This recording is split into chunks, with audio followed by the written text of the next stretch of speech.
hissiyatı, sevgini, musiqini, şeiriyatı. Sen gelenden sonra sevdim hayatı, sen gedenden sonra nifret eləmişəm.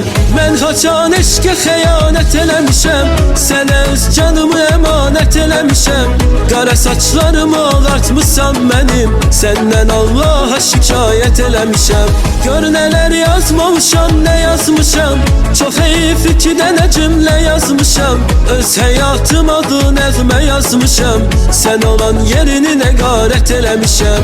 Düşüb bu çayı yerə azan mənəm, bu yolda udan sən uduzan nənəm. Bu sevgi nəğməsini yazan mənəm, özüm haqqında rəvayət eləmişəm. Son görüşümüz yadıma düşdü yenə, nə dedim ki dedim ayrılma sənə. Geri döndün elə baxdın ki mənə, elə bildin ki cinayət eləmişəm. Mən açan eşqə xəyanət eləmişəm, sənə öz canımı əmanət eləmişəm. Qara saçlarımı ağartmışsan mənim, səndən Allaha şikayət eləmişəm.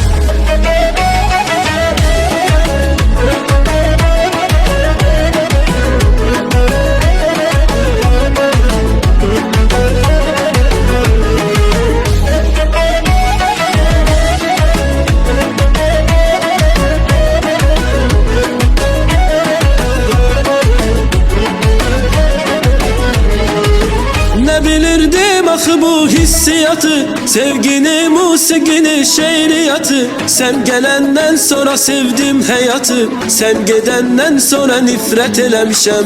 Mən haçan eşqə xəyanət eləmişəm, sənə öz canımı əmanət eləmişəm.